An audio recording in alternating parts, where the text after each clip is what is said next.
नमस्कार दोस्तों। जैसे कि आप अपने स्क्रीन पर देख रहे हैं कि ये जो है क्या क्लास 10th की फिजिक्स है, भारतीय वन बुक है ना, हाई स्कूल भौतिकी 2, यानी कि ये भारतीय वन बुक है, क्लास 10th की है। तो इस भारतीय वन बुक में आपको पता होना चाहिए कि इसमें टोटल 1 से लेकर के 6 चैप्टर तक पढ़ना और 7 नंबर में प्रैक्टिकल है ना, यानी कि प्रकाश का प्रवर्तन, फिर प्रकाश का अपवर्तन, फिर मानव नेत्र, फिर 4 नंबर में विद्युत धारा, फिर 4 नंबर में विद्युत धारा के चुंबकीय प्रवाह, और छठा ऊर्जा के स्रोत, और 7वां प्रयोगी। तो ये जो चैप्टर है, तो प्रत्येक चैप्टर का है ना, प्रत्येक चैप्टर का एक एक भारतीय वन बुक में जो भी अति लघु लघु दीर्घ सारा प्रश्न है, उस प्रश्न का आंसर आप अभी देखेंगे। ठीक है, तो मैं आपको बता दूं कि ये सिर्फ और सिर्फ आंसर है आपके लिए। ठीक है, ये कॉन्सेप्ट वीडियो नहीं है, कॉन्सेप्ट वीडियो अलग है ना। ये सिर्फ और सिर्फ आप अगर नोट्स नहीं बनाए हैं या नोट्स आप जो है मोबाइल में सेव कर सकते हैं। ठीक है, तो बस ये सिर्फ आंसर है। ओके, तो देखिए, चलिए हम शुरू करते हैं। तो ये देखिए, ये प्रकाश का प्रवर्तन पहला चैप्टर है। आपके पास बुक होगा तो आप देखे होंगे, है ना। तो इस चैप्टर में कराने क्या वाले हैं, तो आप देख लीजिए कि इस पार्ट में प्रकाश का प्रवर्तन जो है भारतीय वन बुक का, तो इस पार्ट में वस्तुनिष्ठ प्रश्न, अति लघु लघु दीर्घ, यानी कि ये सब पार्ट से संबंधित, यानी कि प्रकाश के प्रवर्तन से संबंधित जितने भी प्रश्न उत्तर है, सारे प्रश्न उत्तर होंगे। ठीक है, तो देखिए आगे हम चलते हैं बारी बारी से उसके प्रश्न उत्तर पर। और मैं आपको फिर से एक और बता दूं कि ये सिर्फ और सिर्फ आंसर वीडियो है ना, सिर्फ आंसर वीडियो, ये कॉन्सेप्ट वीडियो नहीं है। अगर आपको कॉन्सेप्ट वीडियो देखना है तो वो प्लेलिस्ट में जाइए, उसका भी अलग प्लेलिस्ट बना होगा, उसमें क्लास वीडियो, कॉन्सेप्ट वीडियो होगा। ठीक है, और बहुत सारे वीडियो और अपलोड होंगे बहुत जल्द, है ना। तो आप वहाँ जा कर के चेक कर सकते हैं। तो चलिए शुरू करते हैं। तो देखिए, इसमें अति लघु उत्तरीय प्रश्न है। तो पहला प्रश्न है, समतल दर्पण पर पड़ने वाली एक ही प्रकाश की कितनी प्रवर्तित किरणें हो सकती है। तो आंसर है, समतल दर्पण पर पड़ने वाली एक ही प्रकाश किरण की एक ही परावर्तित किरण होती है। दूसरा, समतल दर्पण पर लंबवत पड़ने वाली किरण किस प्रकार परावर्तित होती है। तो आंसर है, समतल दर्पण पर लंबवत पड़ने वाली किरण परावर्तन के बाद उसी पथ पर वापस लौट जाती है। तीसरा, समतल दर्पण पर अभिलंब आपतन कोण के लिए परावर्तन कोण का मान कितना होता है। तो आंसर है, समतल दर्पण पर अभिलंब आपतन कोण के परावर्तन कोण का मान 0 होता है। अगला 4 नंबर प्रश्न, गोलीय दर्पण कितने प्रकार के होते हैं, उनके नाम लिखें। तो आंसर है, गोलीय दर्पण 2 प्रकार के होते हैं, पहला अवतल दर्पण और दूसरा उत्तल दर्पण। नेक्स्ट देखिए, अगर आप ये सब कॉन्सेप्ट इसका पढ़े होंगे तो आपको समझ में भी आ रहा होगा, लेकिन मैं आपको बार बार बता रहा हूँ, ये सिर्फ और सिर्फ आंसर वीडियो है। ठीक है, अगर आप नोट्स नहीं तैयार किए तो बस आपके लिए है कि आप बिल्कुल स्मार्ट वे में नोट्स तैयार कर सकते हैं, या आप स्क्रीनशॉट लेकर के भी रख सकते हैं, है ना। चलिए, तो नेक्स्ट आगे आते हैं। 5 नंबर, गोलीय दर्पण का मुख्य अक्ष क्या है। तो आंसर है, गोलीय दर्पण के ध्रुव से वक्ता केंद्र को मिलाने वाली सरल रेखा को दर्पण का मुख्य अक्ष कहते हैं।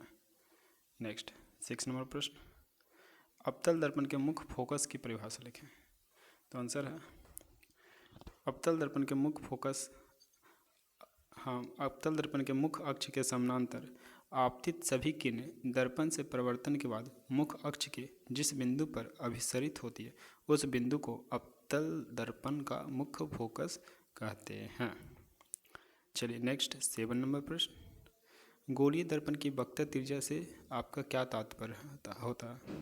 तो आंसर है, गोलीय दर्पण जिस गोले का भाग होता है उसकी त्रिज्या को दर्पण की वक्रता त्रिज्या कहते हैं। चलिए नेक्स्ट 8 नंबर प्रश्न है, एक गोलीय दर्पण की फोकस दूरी यानी कि +15 सेंटीमीटर है, यह दर्पण अवतल होगा या उत्तल। तो चूँकि आंसर है इसका, चूँकि गोलीय दर्पण की फोकस दूरी का मान धनात्मक है, अतः दर्पण उत्तल होगा। तो देखिए, ये सब जो आप देख रहे हैं तो ये सब बिल्कुल कॉन्सेप्ट की चीज़ है, और आप अगर कॉन्सेप्ट वीडियो देखिएगा तो आपको अच्छे से समझ में आएगा। और मैं आपको बता दूं कि ये सिर्फ और सिर्फ क्या था, आंसर वीडियो है। आपको इसके पहले भी बता चुका हूँ कि सिर्फ आंसर वीडियो, अगर आप पढ़े होंगे कॉन्सेप्ट कहीं भी या तो आपको आंसर बखूबी समझ में आ रहा होगा। ठीक है, ये सिर्फ जो है आप नोट्स तैयार कर सकते हैं इसके ज़रिए, है ना। क्योंकि होता क्या है कि बहुत लोग कॉन्सेप्ट पढ़ लेते हैं फिर भी क्वेश्चन और आंसर उनको समझ नहीं आ पाता है कि क्या क्वेश्चन है क्या आंसर है। ठीक है, तो इससे बिल्कुल जो भारतीय वन बुक है उस बुक में जितने भी इंपॉर्टेंट क्वेश्चन आंसर थे सारे का आंसर बिल्कुल सेपरेट जगह सेपरेट वे में आपको उपलब्ध है। ठीक है, तो चलिए नेक्स्ट क्वेश्चन देखते हैं 9 नंबर। वस्तु दूरी U का चिन्ह क्या होगा जब एक अवतल दर्पण के सामने किसी वस्तु को रखा जाता है। तो आंसर है 9 का, देखिए आंसर। जब एक अवतल दर्पण के सामने अर्थात दर्पण के बाईं ओर किसी वस्तु को रखा जाता है तब वस्तु दूरी U का चिन्ह ऋणात्मक होगा। नेक्स्ट 10 नंबर प्रश्न। उस दर्पण का नाम बताएं जो किसी वस्तु का सीधा तथा आवर्धित प्रतिबिंब बना सके। तो आंसर है अवतल दर्पण द्वारा किसी वस्तु का सीधा और आवर्धित प्रतिबिंब बनता है। चलिए 11 नंबर प्रश्न देखिए। 10 सेंटीमीटर फोकस दूरी वाले अवतल दर्पण से 15 सेंटीमीटर की दूरी पर रखी वस्तु के प्रतिबिंब की प्रकृति क्या होगी। तो आंसर है इस स्थिति में अवतल दर्पण द्वारा प्रतिबिंब वस्तु से बड़ा, वास्तविक और वस्तु की अपेक्षा उल्टा होगा। चलिए नेक्स्ट 12 नंबर प्रश्न। गोलीय दर्पण की फोकस दूरी f और उसकी वक्रता 4 में क्या संबंध है। तो आप बिल्कुल पढ़े होंगे कि गोलीय दर्पण की फोकस दूरी f, उसकी वक्रता त्रिज्या r की आधी होती है अर्थात f बराबर r/2। चलिए नेक्स्ट 13 नंबर प्रश्न पर आते हैं। अवतल दर्पण से किस दूरी पर एक वस्तु को रखा जाए जिससे कि प्रतिबिंब का आकार वस्तु के आकार के बराबर हो। तो आंसर है समान आकार का प्रतिबिंब पाने के लिए वस्तु को अवतल दर्पण के वक्रता केंद्र पर रखना होगा। चलिए नेक्स्ट 14 नंबर प्रश्न पर आते हैं। एक अवतल दर्पण द्वारा आभासी प्रतिबिंब बनने के लिए वस्तु का स्थान क्या होना चाहिए। तो आंसर है अवतल दर्पण द्वारा आभासी प्रतिबिंब बनाने के लिए वस्तु को दर्पण के सामने उसके ध्रुव और फोकस के बीच रखना चाहिए। नेक्स्ट 15 नंबर प्रश्न। अवतल दर्पण के सामने जब कोई वस्तु दर्पण के फोकस और ध्रुव के बीच रखी जाती है तब उसका प्रतिबिंब कहाँ बनता है और कैसा होता है, वास्तविक या काल्पनिक। तो आंसर है अवतल दर्पण के सामने उसके फोकस और ध्रुव के बीच जब किसी वस्तु को रखा जाता है तब उसका प्रतिबिंब दर्पण के पीछे बनता है जो काल्पनिक अर्थात आभासी होता है। नेक्स्ट आते हैं 16 नंबर प्रश्न। और फ्रेंड्स जैसे आप ये सिर्फ भारतीय वन बुक का आंसर देख रहे हैं फिजिक्स का, उसी प्रकार से केमिस्ट्री और बायोलॉजी का भी उपलब्ध है और इसके अलावा हिंदी, संस्कृत और एसएसटी के भी सारे एनसीईआरटी और भारतीय वन बुक के आंसर उपलब्ध हैं। तो आप प्लीज़ प्लेलिस्ट में जाइए और जा कर के पूरी अच्छे से चेक कीजिए, आपको पूरा का पूरा सेपरेट वे में इसी प्रकार से सारा आंसर मिलेगा। और संस्कृत का जो है वह पूरे पार्ट का हिंदी रूपांतरण भी किया हुआ है और उसके बाद महत्वपूर्ण प्रश्न उत्तर भी दिया हुआ है। तो आप एक बार पूरे पार्ट का हिंदी रूपांतरण भी देख लेंगे तो आपको और ज़्यादा अच्छे से समझ में आ जाएगी। ठीक है, तो आप एक बार प्लेलिस्ट में जा कर के सारे वीडियोज़ को व्यवस्थित रूप में देख पाएंगे। तो एक बार आप वहाँ जा कर के ज़रूर चेक करें। ओके, चलिए, और फिर चैनल को सब्सक्राइब भी अवश्य कर लें ताकि अभी जो आने वाले एक मैट्रिक एग्ज़ाम है तो उसके जो जितने भी मार्केट में उपलब्ध मॉडल सेट है उसके सॉल्यूशन किए जा रहे हैं और बहुत जल्द वो भी वीडियो आपके लिए उपलब्ध होगा। तो आप चैनल को सब्सक्राइब कर लें, जैसे ही वह वीडियो उपलब्ध होगा तो आपके पास तुरंत मैसेज पहुँच जाएगा। ठीक है, और नोटिफिकेशन भी ऑन कर लीजिएगा। तो नेक्स्ट देखिए अब इसके आगे 16 नंबर। यदि कोई वस्तु किसी अवतल दर्पण के वक्ता केंद्र पर रखी हो तो उसका प्रतिबिंब कहाँ और कैसा बनता है। तो आंसर है अवतल दर्पण के वक्ता केंद्र पर स्थित वस्तु का प्रतिबिंब वक्ता केंद्र पर ही बनता है और यह उल्टा तथा वस्तु के आकार के बराबर बनता है। हो गया। नेक्स्ट 17 नंबर प्रश्न। एक गोलीय दर्पण जिसका वक्ता केंद्र C है पर एक किरण A से भी आपतित होती है, यह किरण किस दिशा में परिवर्तित होगी। तो आंसर है गोलीय दर्पण के वक्ता केंद्र C से होकर जाने वाली किरण दर्पण से परिवर्तन के बाद अपने पथ पर यानी कि पीछे की ओर लौट जाती है अर्थात आपतित किरण ACB दर्पण से परिवर्तन के बाद BCA दिशा में परिवर्तित हो जाएगी। चलिए नेक्स्ट आते हैं 18 नंबर प्रश्न। तो देखिए 18 नंबर में गोलीय दर्पण के आवर्धन की परिभाषा दें। तो आंसर है गोलीय दर्पण द्वारा उत्पन्न आवर्धन वह आपेक्षिक विस्तार है जिससे ज्ञात होता है कि कोई प्रतिबिंब वस्तु की अपेक्षा कितना आवर्धित है। चलिए अगला प्रश्न 19 नंबर, आवर्धन m का ऋणात्मक मान क्या बताता है। आंसर है आवर्धन m के ऋणात्मक मान से ज्ञात होता है कि प्रतिबिंब वास्तविक है। नेक्स्ट 20 नंबर प्रश्न पर आइए, क्या एक उत्तल दर्पण किसी वस्तु का वास्तविक प्रतिबिंब बना सकता है। तो आंसर है नहीं, उत्तल दर्पण द्वारा किसी वस्तु का वास्तविक प्रतिबिंब नहीं बन सकता है। और ये सब का फुल्ली कॉन्सेप्ट जानने के लिए कॉन्सेप्ट वीडियो भी अवश्य देखें। नेक्स्ट आइए 21 नंबर, उत्तल दर्पण के एक उपयोग को लिखें। तो आंसर है उत्तल दर्पण का उपयोग मोटर गाड़ी में साइड मिरर के रूप में किया जाता है। अगला प्रश्न, एक गोलीय दर्पण की वक्रता त्रिज्या 20 है तो इसकी फोकस दूरी क्या होगी। तो आपको पता है कि A=2 होगा, यानी कि RF जो है वक्रता त्रिज्या की आधी होगी, यानी कि 20 का आधा 10 है ना। चलिए नेक्स्ट 23 नंबर, एक दर्पण की फोकस दूरी F=-15 सेंटीमीटर है, यह अवतल दर्पण है या उत्तल दर्पण। तो आंसर दर्पण की फोकस दूरी का मान ऋणात्मक है, अतः दर्पण अवतल है। और अगला अति लघु का लास्ट प्रश्न 24 नंबर, उस उत्तल दर्पण की फोकस दूरी ज्ञात करें जिसकी वक्रता त्रिज्या 32 है। तो जाहिर सी बात है वक्रता त्रिज्या की आधी होती है, तो इनके बाद फोकस दूरी हो जाएगा 16 सेंटीमीटर। चलिए अति लघु खत्म हो गया। नेक्स्ट अब लघुत्तरीय प्रश्न पर आते हैं, है ना। उस प्रश्न को भी देखेंगे।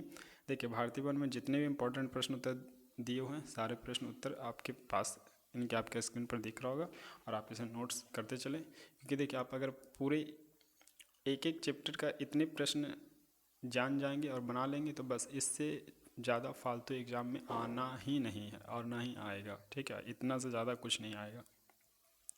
तो इसलिए आप एक बार जो है इसको अगर आप कॉन्सेप्ट पढ़ें तो और अच्छी बात है, आपको समझ में भी आ रहा होगा। और नोट्स जो है क्वेश्चन वाइज चैप्टर वाइज इस प्रकार से पूरे होल बुक का आपके लिए उपलब्ध है।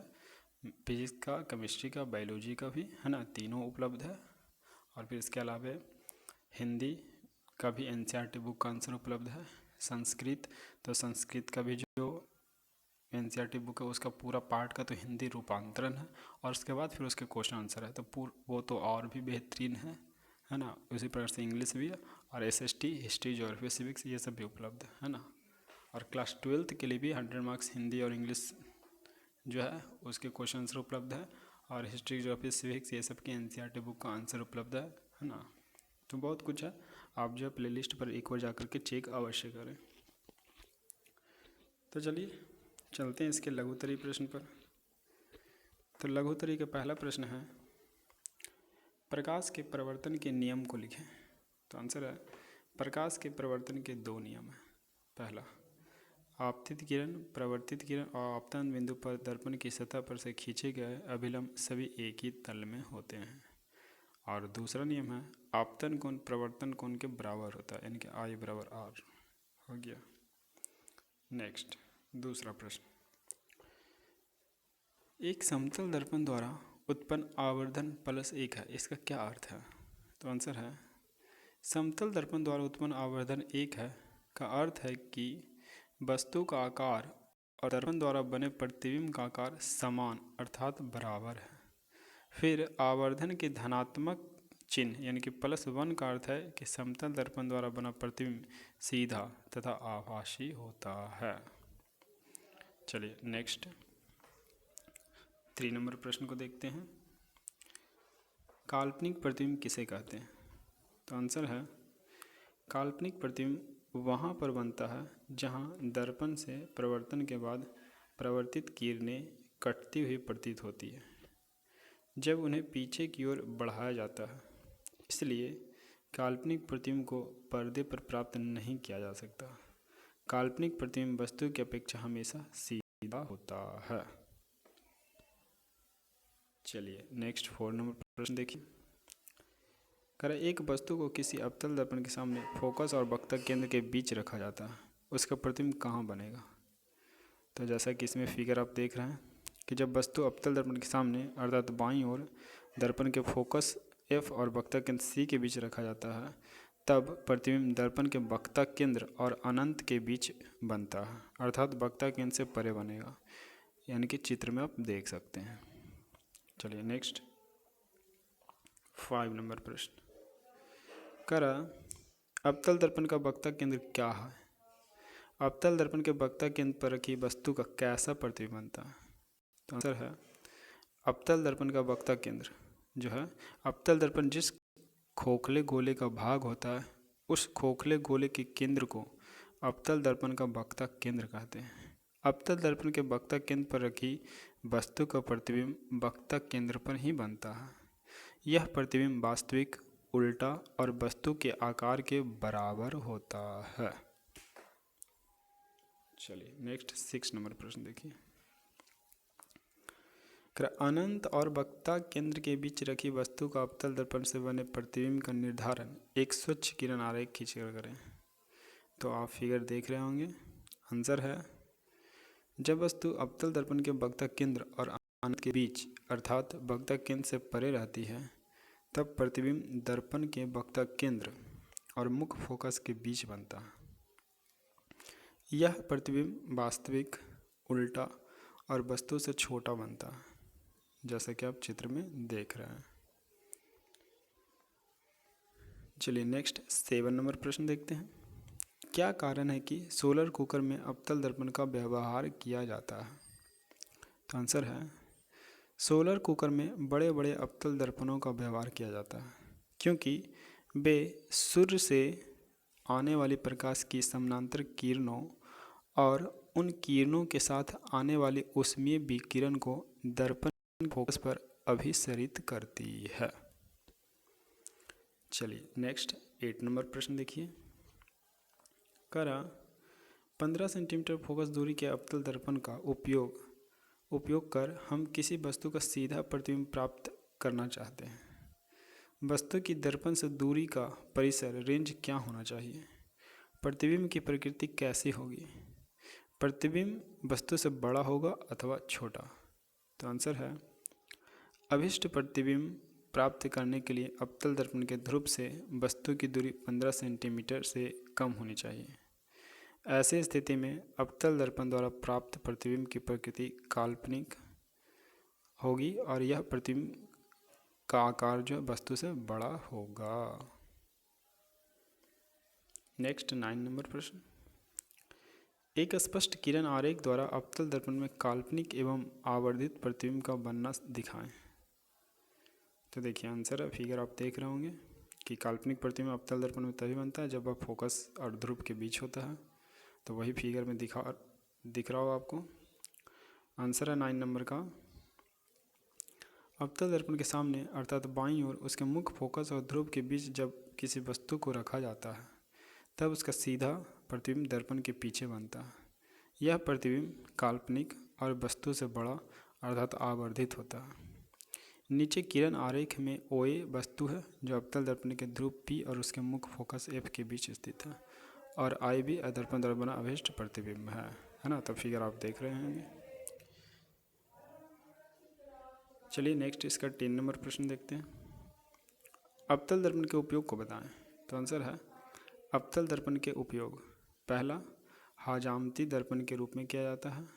दूसरा सर्च लाइट तथा मोटर कार के अग्रदीपों में प्रवर्तक के रूप में किया जाता है। तीसरा डॉक्टर द्वारा रोगियों की नाक, कान, गले तथा दांत की जांच के लिए अवतल दर्पण का व्यवहार किया जाता है। चलिए नेक्स्ट 11 नंबर प्रश्न देखिए। 11 में है कि निम्नलिखित स्थितियों में प्रयुक्त दर्पण का प्रकार बताएं। तो पहला है कि किसी कार का अग्रदीप, तो यानी कि हेडलाइट में अवतल दर्पण का प्रयोग होता है। दूसरा किसी वाहन का पार्श्व पश्च दृश्य दर्पण, तो इसमें उत्तल दर्पण का प्रयोग होता है। और तीसरा सौर भट्टी, तो सौर भट्टी में अवतल दर्पण का प्रयोग होता है। नेक्स्ट आइए क्वेश्चन 12 में। तो प्रश्न 12 में है उत्तल दर्पण द्वारा किसी वस्तु के प्रतिबिंब बनने की क्रिया का एक किरण आरेख खींचें। यह प्रतिबिंब वास्तविक होता है या काल्पनिक?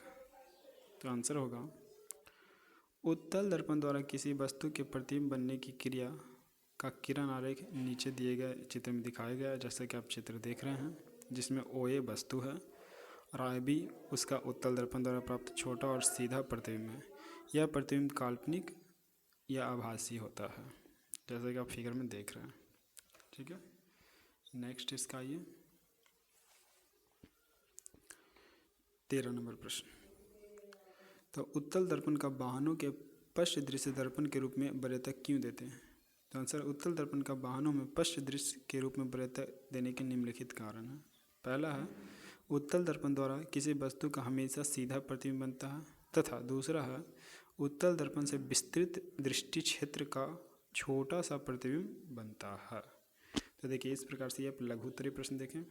देखिए फ्रेंड्स, आप ये चैप्टर उम्मीद है कि कहीं ना कहीं आप ज़रूर पढ़े होंगे, है ना, तो याद होगा या ना भी याद होगा, लेकिन आप इस प्रकार से जितने भी इसमें प्रश्न उत्तर हैं, जितने भी प्रश्न उत्तर आप कंप्लीट एक बार कर लेंगे तो ये पूरा का पूरा आपका चैप्टर कंप्लीट हो जाएगा पूरा। और चूँकि भारतीय वन का सारा क्वेश्चन आंसर है ना, यानी कि भारतीय वन है, यानी कि NCERT क्वेश्चन आंसर है, तो सारा जो है क्वेश्चन आंसर एग्ज़ाम में इन्हीं बुक से आते हैं और ये आप जो है देख सकते हैं। तो बिल्कुल सेपरेट में क्वेश्चन और आंसर आपके पास उपलब्ध है, आप इसको नोट्स तैयार कर सकते हैं। चलिए अब इसके कुछ लॉन्ग दीर्घोत्तरीय प्रश्न यानी कि लॉन्ग टाइप क्वेश्चन पर आते हैं। तो पहला है वास्तविक और काल्पनिक प्रतिबिंब में क्या अंतर है? तो आंसर है वास्तविक और काल्पनिक प्रतिबिंब निम्नलिखित अंतर है। पहला, वास्तविक प्रतिबिंब वस्तु से आ रही प्रकाश किरणों के प्रवर्तन या अपवर्तन के बाद वास्तविक कटान से बनता, किंतु काल्पनिक प्रतिबिंब वहीं पर बनता जहाँ पर वस्तु से आ रही प्रकाश किरणें के प्रवर्तन या अपवर्तन के बाद परस्पर कटती हुई प्रतीत होती है जब उनको पीछे की ओर बढ़ाया जाता है। और दूसरा डिफरेंस है वास्तविक प्रतिबिंब को पर्दे पर प्राप्त किया जा सकता है जबकि काल्पनिक प्रतिबिंब को पर्दे पर प्राप्त नहीं किया जा सकता। और तीसरा डिफरेंस है वास्तविक प्रतिबिंब वस्तु की अपेक्षा उल्टा होता है जबकि काल्पनिक प्रतिबिंब वस्तु की अपेक्षा सीधा होता है। चलिए नेक्स्ट प्रश्न पर आते हैं। अवतल दर्पण तथा उत्तल दर्पण में अंतर स्पष्ट करें। तो आंसर है अवतल दर्पण और उत्तल दर्पण में निम्नलिखित अंतर है।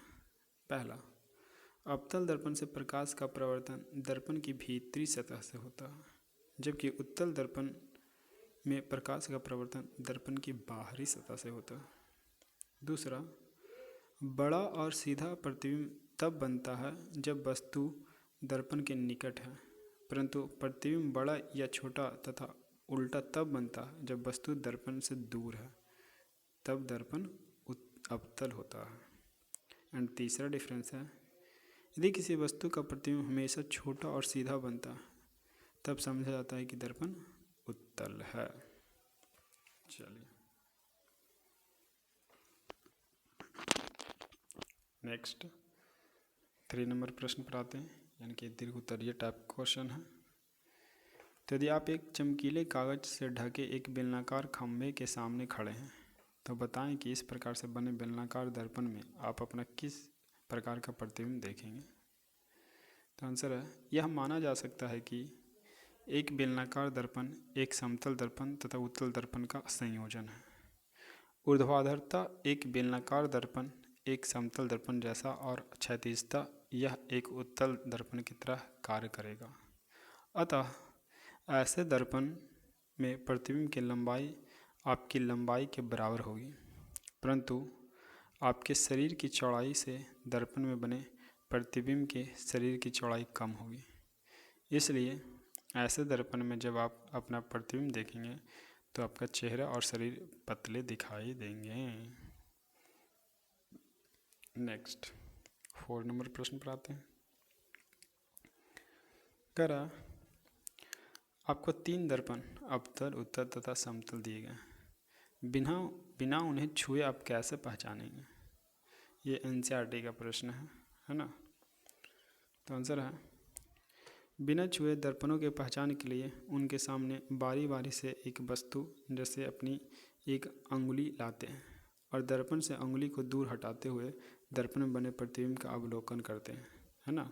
तो पहला कंडीशन, यदि दर्पण में वस्तु यानी कि उंगली का प्रतिबिंब हमेशा सीधा आकार में वस्तु के बराबर और दर्पण से उतनी दूरी पर बनता है जितनी दूरी पर वस्तु दर्पण के सामने होती है, तो दर्पण समतल होगा। दूसरा, यदि प्रतिबिंब हमेशा सीधा और आकार में छोटा होगा तो दर्पण उत्तल होगा। और तीसरा, वस्तु को दर्पण के निकट रखने पर यदि प्रतिबिंब सीधा और आवर्धित हो किंतु वस्तु को दर्पण से अधिक दूर ले जाने पर प्रतिबिंब उल्टा दिखता हो तब दर्पण अवतल होगा। चलिए एंड लास्ट अगला प्रश्न 5 नंबर देखते हैं। गोलीय दर्पण के आवर्धन सब क्या समझते हैं, इसका व्यंजक लिखें। तो देखिए आंसर है आवर्धन। गोलीय दर्पण द्वारा उत्पन्न आवर्धन से यह पता चलता है कि प्रतिबिंब वस्तु से कितना गुना आवर्धित है। प्रतिबिंब की ऊंचाई और वस्तु की ऊंचाई के अनुपात को आवर्धन कहते हैं। इसे एम से व्यक्त किया, यानी कि अगर इसका व्यंजक बोले तो एम बराबर प्रतिबिंब की ऊंचाई बटे वस्तु की ऊंचाई होती है ना। यहाँ आवर्धन एम वस्तु की दूरी u तथा प्रतिबिंब की दूरी v से संबंधित है। तो अगर एम यू v में संबंध को बात करें तो एम बराबर माइनस v बटा यू होता है, जो कि प्रायः वस्तु को दर्पण के मुख्य अक्ष के ऊपर रखा जाता है, इसलिए वस्तु की ऊंचाई h को धनात्मक लिया जाता है। आभासी प्रतिबिंब की ऊंचाई को धनात्मक लेते हैं और वास्तविक प्रतिबिंब की ऊंचाई को ऋणात्मक लेना होगा। आवर्धन एम के मान में ऋणात्मक चिन्ह का अर्थ है कि प्रतिबिंब वस्तु के सापेक्ष उल्टा बनता है, अर्थात प्रतिबिंब वास्तविक है, और एम का धनात्मक मान आभासी प्रतिबिंब को द्योतक है, यानी कि आभासी प्रतिबिंब को दर्शाता है। तो इस प्रकार से देखिए दोस्तों कि ये जो भारतीय वन बुक का था, फिजिक्स का बुक है ना, और पहला चैप्टर प्रकाश का प्रवर्तन, तो उससे जितने भी इम्पोर्टेंट अति लघु लघु ये सब प्रश्न थे सारे आप देखें। आप इसके कॉन्सेप्ट को पढ़े होंगे या नहीं भी पढ़े होंगे तो उसका कॉन्सेप्ट वीडियो हमारा अलग है, आप उसे भी एक बार ज़रूर देखें। और इसके अलावे जो है देखिए, इसके अलावे अगर हम बात करें तो और क्लास 9th एंड 10th के लिए कौन कौन सी वीडियो उपलब्ध है, तो मैथ जो है डॉक्टर के सिन्हा और एनसीईआरटी के सॉल्यूशन है। साइंस भारतीय वन बुक का आप देख ही रहे हैं आंसर, जो कि फिजिक्स केमिस्ट्री बायोलॉजी इसी प्रकार से है जैसे कि आप देखिए अभी, है ना। और एसएसटी में भी भारतीय वन और एनसीईआरटी का आंसर है, हिस्ट्री ज्योग्राफी सिविक्स ये सब का। और हिंदी एनसीईआरटी बुक का आंसर है, और संस्कृत एनसीईआरटी बुक का आंसर है, जिसमें सारे जो संस्कृत एनसीईआरटी चैप्टर दिया हुआ उसका पूरा हिंदी ट्रांसलेट भी किया हुआ है, और उसी प्रकार से इंग्लिश में भी है। और सारा वीडियो का जो है प्लेलिस्ट बिल्कुल तैयार है, आप एक बार प्लेलिस्ट में जाएं और आप पूरा व्यवस्थित रूप में सारे वीडियो को देख पाएंगे, है ना। अगर आप क्लास 12th के स्टूडेंट हैं तो 12th के लिए भी 100 मार्क्स हिंदी और 100 मार्क्स इंग्लिश का जो बुक है उसके सारे क्वेश्चन आंसर और बाइलिंगुअल समरी उपलब्ध है, ओके। और अगर आर्ट्स स्ट्रीम से हैं तो हिस्ट्री ज्योग्राफी सिविक्स ये सभी के एनसीईआरटी बुक के answer, class notes, model set answer, ये सब सारा कुछ उपलब्ध है। तो ये सब जो है बहुत सारे वीडियो जो है प्लेलिस्ट में व्यवस्थित रूप में मिलेंगे, और कुछ और उस पर कंटेंट बनाए जा रहे हैं और बहुत जल्द आपके पास होंगे। और ये जो सबसे इम्पोर्टेंट क्लास 10th की जो मैट्रिक एग्ज़ाम 2022 में होने वाली है, तो मार्केट में उपलब्ध जितने भी मॉडल सेट हैं जैसे होंगे बीबीडी, A1, टारगेट, आलोक, भारतीय वन, तो ये सारे मॉडल सेट के सॉल्यूशन पर भी काम चल रहा, और बहुत जल्द वो सॉल्यूशन वीडियो भी आपके पास उपलब्ध होंगे, ठीक है। तो प्लीज़ आप चैनल को सब्सक्राइब कर लें, और जैसे ही वो वीडियो अपलोड करें आप जो है उसका लाभ उठा पाएँ, ठीक है। Okay, thank you.